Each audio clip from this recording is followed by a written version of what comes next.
رمضان آیا ہے،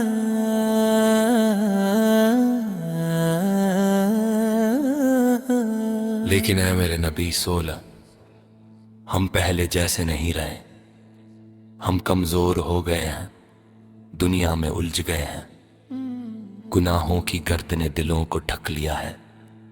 پھر بھی ہم آپ کے امتی ہیں اور یہی ہماری آخری امید ہے۔ اے رسول پاک، جب رمضان کی پہلی سحری ہوتی ہے تو ہمیں آپ کی یاد آتی ہے۔ وہ سادگی، وہ صبر،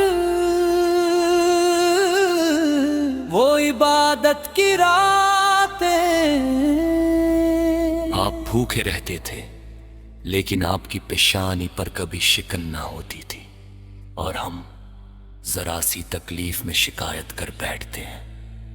یا نبی سارا، افطار کے وقت جب ہاتھ اٹھاتے ہیں تو آنکھیں بھر آتی ہیں، کیونکہ ہمیں اپنے گناہ یاد آ جاتے ہیں، اور پھر آپ کا نام لے کر رو پڑتے ہیں۔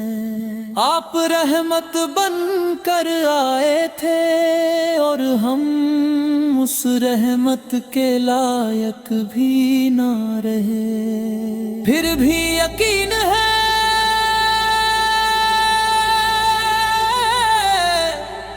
آپ اپنی امت تو ٹھکرائیں گے نہیں۔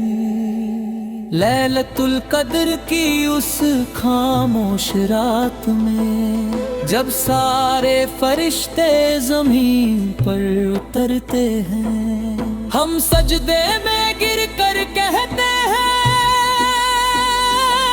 یا رسول اللہ حصول ہے، ہم بہت کمزور ہیں، ہماری سفارش کر دیجئے۔ اے شفیع محشر، قیامت کے دن جب ہر شخص پریشان ہوگا، جب ماں بھی بیٹے کو بھول جائے گی، ہمیں یقین ہے آپ اپنی امت کو پکاریں گے۔ رمضان ہمیں آئینہ دکھاتا ہے کہ ہم کتنے دور ہو گئے ہیں، لیکن یہ مہینہ امید بھی دیتا ہے کہ اب بھی لوٹ سکتے ہیں۔ اے حبیب خدا سلام، ایسا دل دے دیجئے جو گناہ سے ٹوٹ جائے، ایسی آنکھ دے دیجئے جو سجدے میں بھیگ جائے۔ ہمیں دنیا کی چکا چوند سے نکال لیجئے، ہمیں اپنی سنت کا رستہ دکھا دیجئے۔ ہم بھٹکے ہوئے مسافر ہیں، ہمیں مدینے کی طرف موڑ دیجئے۔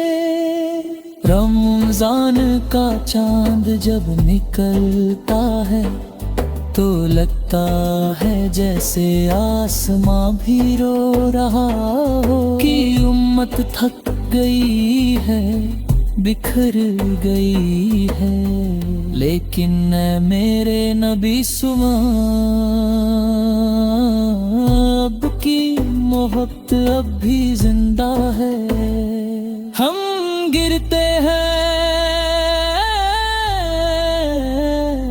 پھر اٹھتے ہیں، پھر گرتے ہیں، لیکن ہر بار آپ کا نام لے کر اٹھتے ہیں۔ آخر میں بس یہی دعا ہے، اللہ اپنے محبوب سار کے صدقے ہماری ٹوٹی ہوئی حالت سدھار دے، ہمارے دلوں میں پھر سے ایمان جگا دے، ہمیں ہمیں رمضان کا اصلی مقصد سمجھا دے، اور جب ہماری زندگی کا آخری رمضان آئے تو ہماری زبان پر درود و سلام ہو، صلی اللہ علیہ وسلم۔